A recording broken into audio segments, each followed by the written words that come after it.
We were the front gun truck, and somebody was able to sneak up beside us. I immediately knew what it was. I started to crank my turret around to engage the enemy. I got 2 cranks into it. I mean, I barely turned and he just exploded. I knew I just got hurt, and my first thought was, well, I guess I'm never going to get to see my boys grow up, and here I am. 4 years ago, Sergeant Darron Mikeworth came as close to dying as anyone could imagine.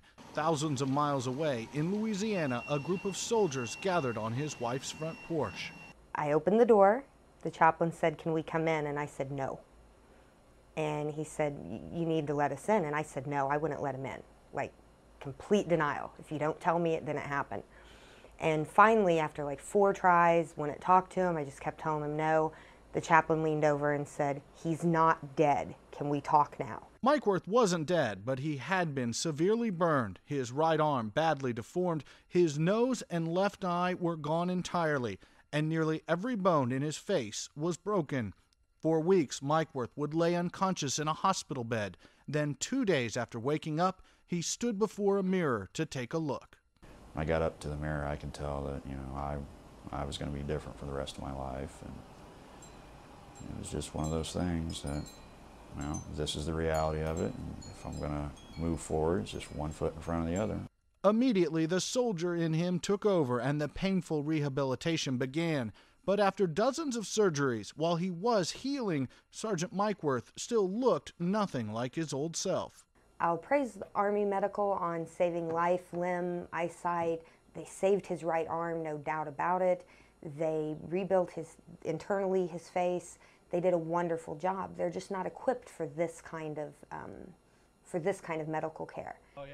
Mikeworth says he didn't care about his appearance, but he yearned to be normal for his sons and wife. He understood the stares and looks he'd get while venturing out, but could hardly bear them. There was a time that, he was uncomfortable going out to the mall or to restaurants, or about the only place we could go is the movie theater because everybody's staring at the screen, not him. He's left with some thickness here.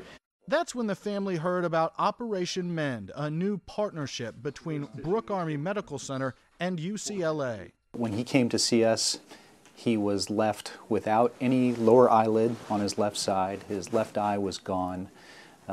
His nose was partially reconstructed but was still deformed, and he had a number of smaller scars deforming his lip. Doctors Timothy Miller and CRISERA designed a plan to reconstruct Sergeant Mikeworth's face. Dr. Miller is a Vietnam vet. It's impossible to, I think, read books, see movies, hear stories about war. You have to see it, you have to be in it to really appreciate how bad it really is.